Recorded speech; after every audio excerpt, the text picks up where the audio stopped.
Next speaker is Karl Scheuerman from CrowdStrike. Threat hunting is not an abstract idea to Karl, as he began his career as an Air Force intelligence officer and continues to serve in the Air National Guard as the Director of Operations for a cyber intelligence squad. Prior to joining CrowdStrike, he worked as a threat intelligence analyst at the Washington State Fusion Center and the Department of Energy's Pacific Northwest National Laboratory. Please welcome Karl Scheuerman.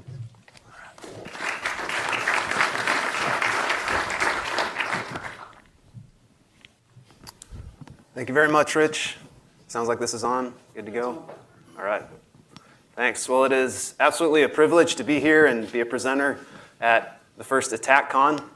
So thank you, MITRE, for this opportunity. I'm going to be talking today about analyzing targeted intrusions through the lens of the ATT&CK framework.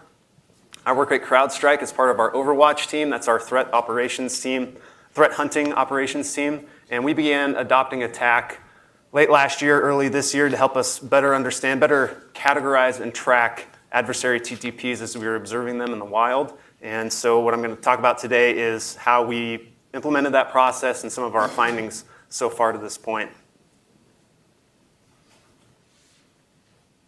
A little about me. Rich talked about my background. I'm a family man. That's my family there. I'm a beautiful wife and beautiful young girls. I have to give a shout out and thanks to James for his presentation this morning and giving me that dad joke. One thing, if there's anything I've learned as a dad, you can't have too many dad jokes in your inventory, so greatly appreciate that. Also, I have to thank MITRE for the trinkets in the swag bag, because another thing I've learned being a father, it helps if you can bring back some gifts if you're away on a work trip. Come back and you don't feel as guilty if you can bring back something nice for the kids. But my wife has made that a bit more challenging. She's banned any candy and stuffed animals now. We have too much of that stuff in the house. And so now I've got a great spin on the classic game of bingo to bring, as well as a great big flag that the kids can have fun with flags. So yeah, it's been a successful trip, I would say, already. Okay, so I'll talk about the overall project, this process of how we are implementing and using ATT&CK for our threat hunting operations, give you some results overall from a high-level summarization of what we found so far, pull out some interesting examples of technique usage that we've seen in the wild for each of the different tactic families within the ATT&CK framework, and then draw some conclusions at the end. Okay, so the project overall, why did we begin using ATT&CK? What was our goal for performing that type of research into our intrusions? Well, first of all, we wanted to develop a strong baseline for adversary TTP usage we were seeing in the wild. As has been talked already in this conference, it's very helpful to have a common taxonomy, a common standard language or framework to work from when you are analyzing and categorizing tactics over time. Prior to implementing ATT&CK, when we would make assessments on changes in TTP trends over time, those assessments were somewhat subjective because we didn't have that standard common framework to work from. So we're anxious to be able to implement ATT&CK because it was going to meet that need for us. And from that point forward, when we have an established baseline of TTP usage, we could accurately and confidently measure changes in TTP usage into the future. So that was a benefit. Also, we were hoping that we could develop some more robust adversary profiles. When we observe adversaries performing intrusions against our customer networks, we could plot their tactic and technique usage using ATT&CK, build those profiles for each adversary. I know that sort of analysis is already available open source through the MITRE website, and using the ATT&CK Navigator to visualize that. All that's good stuff, but we wanted to do that same sort of analysis based on our view of the world, what was available in our customer data set and how did that compare to what's open source. So another way we could use this ATT&CK framework to better get an understanding of the adversaries we were seeing. So that was the other objective of implementing ATT&CK for us. And how did we go about that process? Well, first of all, it was pulling out all of the data surrounding the intrusion we were finding. So when our threat hunters would identify an intrusion, they'd do their initial triage, analyze it, report findings to the customer, and then after the fact, we would go back and analyze all the individual command line executions for all relevant process trees associated with that intrusion. So it can be a bit laborious, of a laborious process, but we wanted to analyze all the command execution, everything that was happening during the attack, and compare that to what we know of techniques that are listed in the attack framework and plot those and chart those over time within the intrusions themselves. So a lot of tracking went into, and a lot of human eyes and review to go in and review these intrusions as they were happening. You can see the MISP logo up there. We used the MISP tool as a way of actually tracking the TTP usage for each of our intrusions over time, so that was very handy for that purpose. And for clarification, I should point out that we were as consistent with our mission in the OverWatch team doing our threat hunting. We're looking only at those targeted intrusions, those advanced and or persistent, more sophisticated adversaries trying to fly below the radar on our customer networks. And whether it be traditional state-sponsored motivation or also criminally motivated adversaries as well, but those that are considered targeted intrusions are what we're primarily looking at, not the other threat types that are out there. And there were certainly some challenges in going about this process. First of all, understanding intent. As we were plotting tactics and technique usage among adversaries, we were concerned not just with the techniques, but also the tactics. What objectives were they trying to accomplish while performing these techniques and these procedures? And sometimes that could get a little bit difficult because, as you know, some techniques fall into more than one tactic family. And so when we see an adversary using scripting, well, are they using it for defense evasion purposes to try and hide maybe what's going on within the script? Or are they executing scripts for the purposes of facilitating easier and quicker execution? Sometimes it's hard to judge that intent. So that was certainly a challenge. Another challenge was the potential for human error because, like I said, we're going through and reviewing these command line executions at length. There's a lot of data to go through, and we wanted to be as accurate as possible. So we were looking at that with human eyes. So there's certainly a potential with the volume of data we're looking at that perhaps we missed something or perhaps we mislabeled something. We're aware that is a possibility. We definitely tried to minimize that as much as possible. As a side note, we are working and exploring different ways that we can automate a lot of this categorization and tracking. We do that a little bit, but as James's presentation pointed out this morning, there are potential pitfalls in some of the automation, so it also helps to have human eyes on things. But perhaps next year we can talk more, explore, and consider presentations that talk more about how we can better automate analysis using ATT&CK. All right, what were the data results of what we've found so far?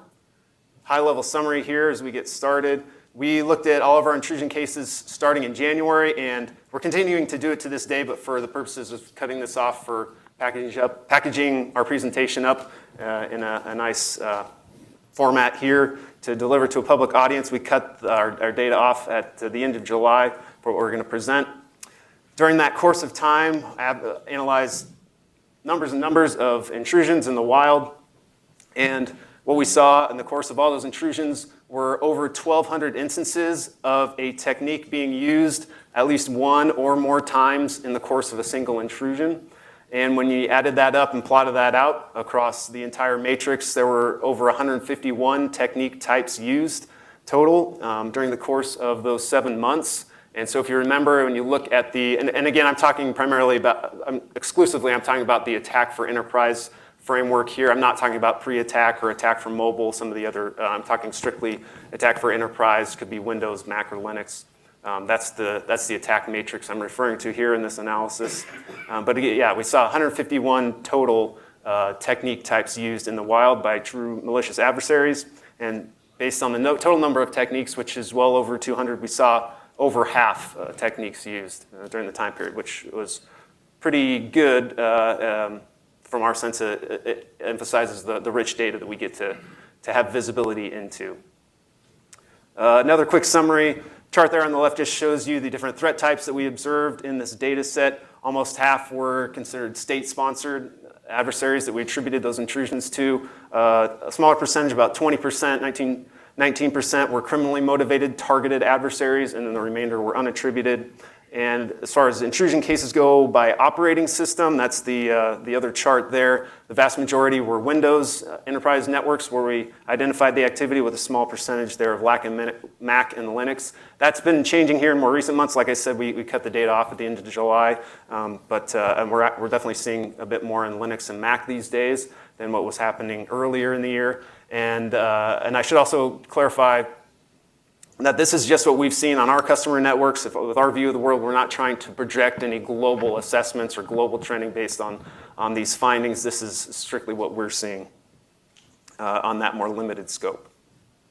And some of you out there are members of different verticals, and so based on industry vertical, we wanted to share some of our findings, give you a sense of what that has looked like as far as where we're seeing these intrusions take place. A lot happening in the technology space, professional services industry as well. Not as much, at least to this point this year, in verticals where we've seen higher percentages in years past. Look at like defense or biotech, pharmaceuticals, not quite as much there happening so far this year. But again, wanted to give you some of this context as we dive into some of the more specifics. Okay, I know this is zoomed far out and hard to read, so you don't feel like you need to read all those individual lines. We're actually going to zoom in and look at each of these individual tactic families by themselves. But to give you an overall view of what this looks like when we plotted out a heat map to look at the entire matrix, the darker color red means that's the more often we've seen it. We've seen the tactic, and then if it's grayed out, that means we didn't see it. And then you have all the shades of red in between. And the darkest colored red techniques are the ones you certainly expect to see most often. Command line interface, you're going to see that in a vast majority of the intrusions. That's because an adversary is going to want to get shell and perform their command line execution. So that's commonly seen, and that dark of red means we've seen it well over 50 times, 50 different intrusions. That would be the higher end, and that's the minimum for that color of red, so you could go up even further than that. And then the different shades of red are different level of frequencies going down from there. I won't spend too much time talking about the breakdown in colors, but to give you a general sense, that's where the colors are coming from. So let's dive into each of these individual tactic families now. Talk about initial access. So when you look at the heat map for initial access, the most commonly used technique we saw certainly was valid accounts. Again, we're not saying this is what the most common technique is globally among targeted actors. This is strictly what we're seeing, and keep in mind that we are performing threat hunting operations. So we're looking for adversaries already on the network who are flying below the radar. And so in a lot of those cases, or maybe we're coming in a lot of times, we're brought in a post-exploitation scenario. And so that's why we see adversaries who have already been on the network, they've already done their credential harvesting, and when they come back and return and we catch them, we see them, they've already compromised those credentials and they're using those valid accounts to return to the network. An example here to call out is a case that occurred against a think tank organization where they used a spear phishing link technique to target that organization. Not the most advanced technique, but the method in which they used social engineering here was interesting. The purported user was a university professor who persona that was reaching out to the victim, and they reached out to this victim because the victim was an expert in global economics, and the university professor claimed to be holding a class on that particular topic, and they wanted this victim's expertise to participate in the classroom discussion. And so the victim, thinking this was a legitimate university professor email account it was coming from, agreed and was honored to be asked to participate as an expert in the class discussion. And so in return, the university professor persona sent a spearfish email with a link to download the teleconferencing application software that was needed to participate in the class discussion. And the user did so and installed the teleconferencing application, however, also along with it some malicious backdoors. So that's what happened there, and we're sharing that just to, again, emphasize that the creativity and the lengths that social engineering that adversaries will go to is definitely remarkable in some cases. As further research, good research that our Intel team did, found that a similar sort of campaign was also used to target employees at Bitcoin exchanges wanting to use their expertise in digital currencies to take advantage of getting access to those organizations as well. So a reminder to be on the lookout for those more crafty social engineering campaigns that are out there. Execution, again, when you look at the heat map, this is the sort of stuff you would expect to see based on the way the matrix is set up. Command line interface, PowerShell, WMI, you're going to see a lot of that stuff. But also saw smaller instances of other techniques as well. The one I'll call out here is the install util technique. A lot of people are probably familiar with this, but we have certainly seen it. And in this case, we saw it against an organization in the technology and entertainment industry where a Panda adversary, Pandas are reference to Chinese-based adversaries, performed this attack where the adversary already had access to the network using valid credentials. They actually were accessing the network via TeamViewer, which is legit remote administration software. They were accessing the network through TeamViewer, but they wanted to establish redundant access, so they wanted to get another implant installed in case they were going to lose that TeamViewer access. And so what did they do? They employed the install util technique. Install util, legit Microsoft binary that, when executed, will run .NET executables, and it bypasses whitelisting while doing so. So in this case, when they ran it, they used it to execute a malicious DLL that had been recompiled in .NET. And when they ran that .NET executable, it turned out to be a variant of plugx. And so they ended up sideloading plugx through a legitimate Flash player process and got execution, got their backdoor working through that method in this case. Next, we'll talk about persistence. A lot of different options here of things to choose from, but I chose to call out a case where hidden files and directories were used for the purposes of persistence. In this case, an academic organization was targeted by a criminally motivated adversary. That's the spider nomenclature for our criminal adversaries is the reference that we use there. And in this case, again, the adversary already had access to the network. They had valid credentials, were logging in via RDP onto the network. And in this case, they targeted a particular machine on the network to install a coin miner. And when they installed the coin miner, they then used the attrib command to go to great lengths to hide it. They didn't just use the H switch to hide it. They also used the R switch to make it read-only, and used the A switch to make it archivable, and they used the S switch to make it a system file. All these things to hopefully cover their tracks in case someone was coming through conducting forensics looking for something, they'd see all those file attributes and hopefully pass by and not see it. Again, not the most advanced or sophisticated technique, but another trend that I wanted to point out. However, in the roundtable yesterday morning, I think it was Devin already talked about how cryptocurrencies have become much more popular amongst criminally motivated adversaries as opposed to ransomware. So that's been talked about at length. So thanks, Devin, for stealing my thunder. I'll just move on. Privilege escalation. Here, the example I'm going to pull out is bypassing user account control. And this was a case where we were again called in after exploitation had already occurred, and we observed Helix Kitten, an Iranian-based adversary, was present on this network for a travel and professional services organization. And in this case, they had an implant running on the machine, but when we rolled out our CrowdStrike Falcon sensor, killed the implant in an automated fashion, so it was no longer working. The adversary somehow became aware that their backdoor wasn't working, but they, again, had redundant access. You're noticing a theme here. These adversaries are very good about redundancy in their access. And so what they did is, shortly after they realized that the implant was no longer working, they accessed the box using valid credentials over PS-exec. And when they did so, they attempted a number of different techniques and methods to try and get their implant working again, trying a number of different measures in troubleshooting to get that implant running. And they couldn't quite figure out what was going on. So one thing they did is they tried to modify the registry through this command line here. And what that essentially does is disable user account control remote restrictions, which is a feature of Windows Vista on up, where if you log in over a network logon to a remote machine, and even if you're using an account to log in that is on the local in the local administrators group, if you're coming over a network logon, you're still not going to have admin rights on that. So they wanted to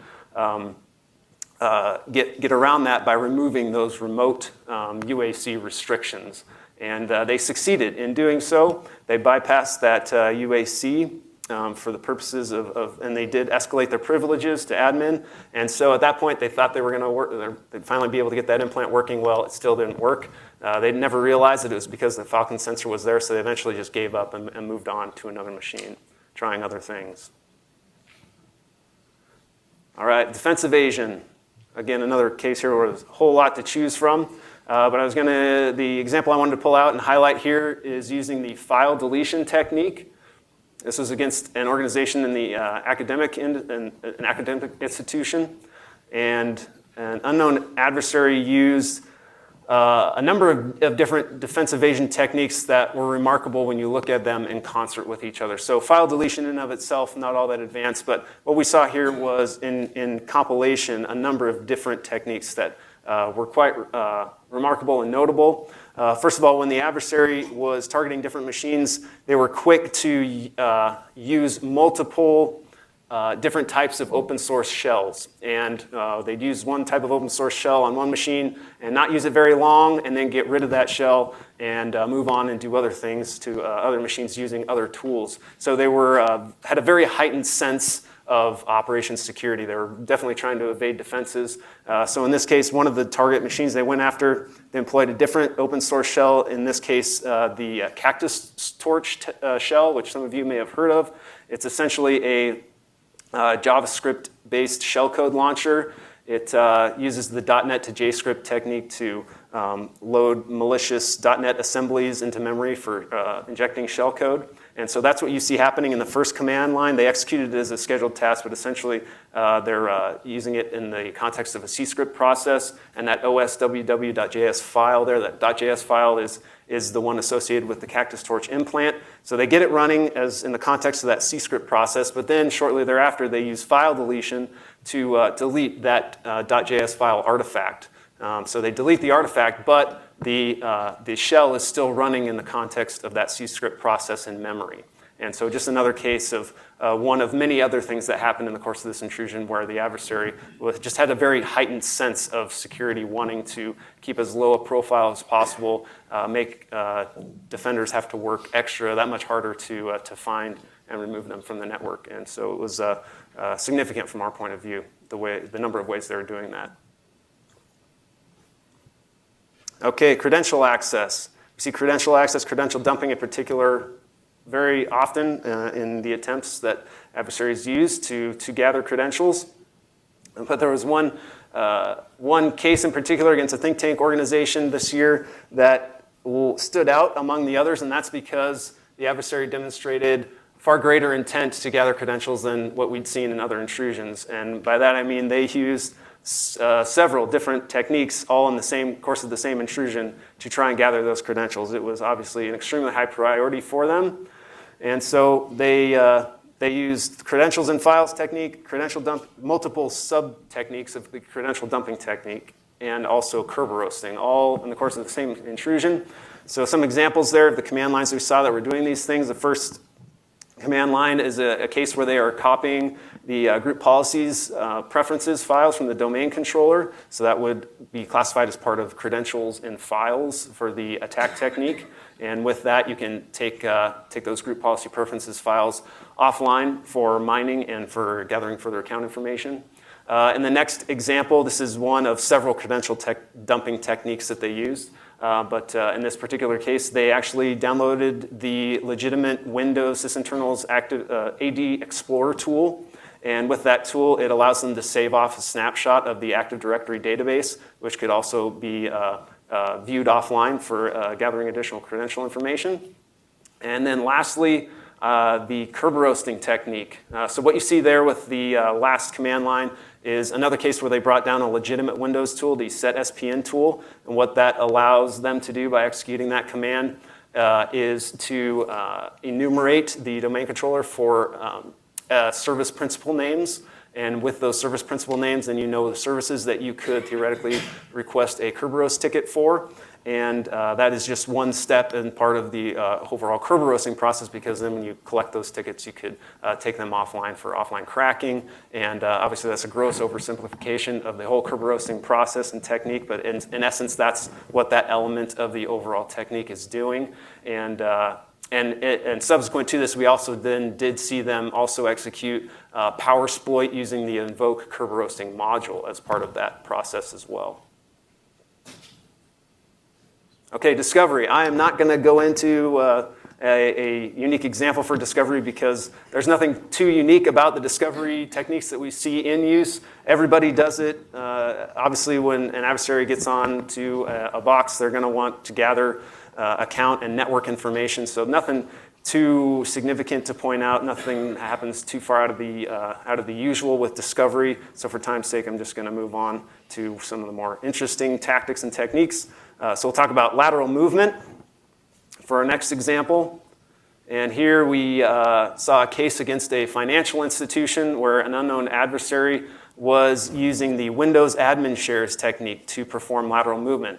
And the examples there, you see actual WMI execution. So why are we calling out WMI? Well, if you look into the documentation for what's considered part of Windows admin shares for that particular lateral movement technique, WMI uses SMB RPC authentication for talking to remote machines. So that's part of the Windows admin shares overall technique, which is why we're pointing it out here. The adversary wasn't necessarily actually using just straight normal WMI commands. They're actually using an open source post-exploitation tool that's based on WMI called WMI-Sploit.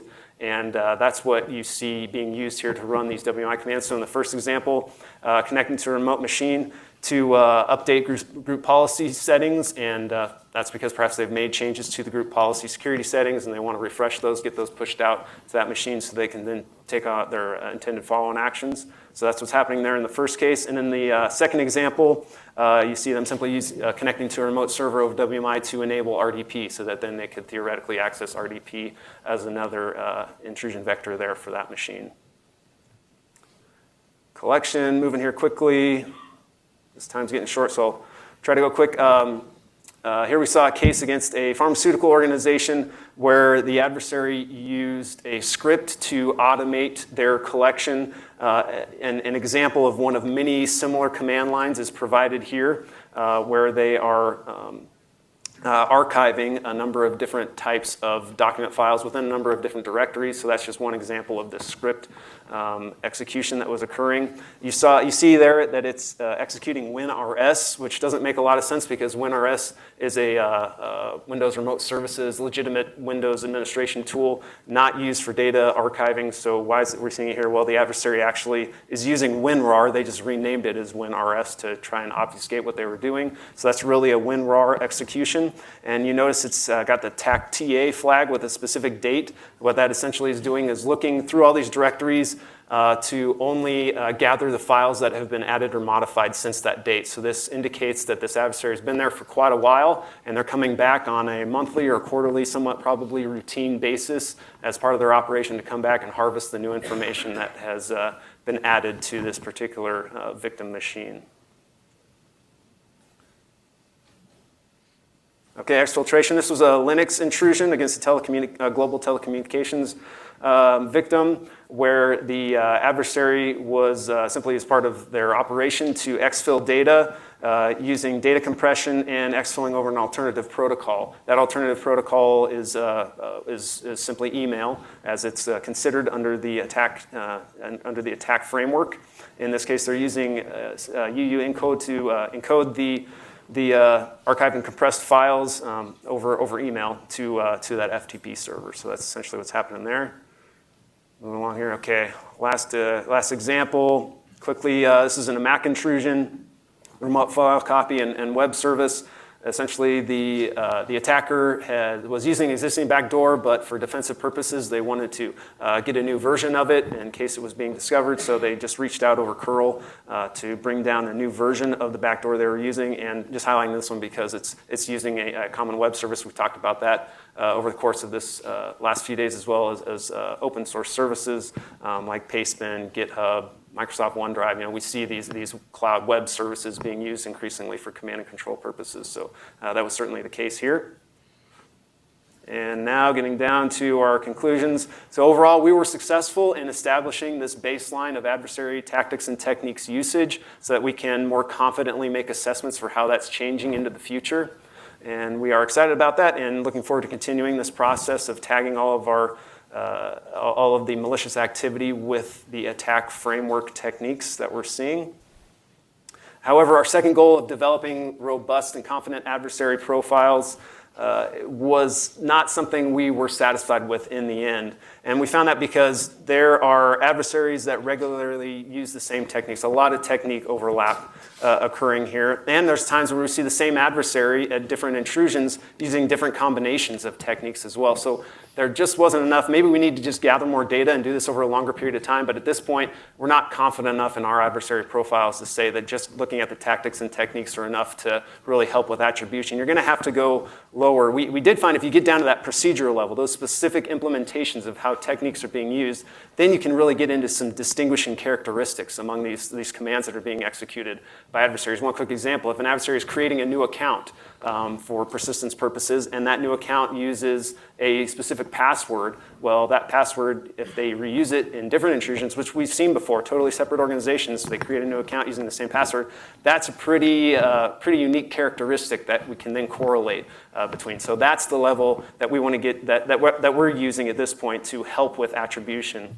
So we think there is some potential there. And obviously, state-of-the-art when it comes to attribution is primarily custom tool usage or looking for C2 network infrastructure analysis. We know there's limitations to that, but we think with if you use tactic techniques and procedures to help with attribution to develop these adversary profiles, then you're really onto something. So we're looking forward to exploring that analysis further. And with that, I will conclude. Thank you so much for the opportunity, and I look forward to any questions. Thank you.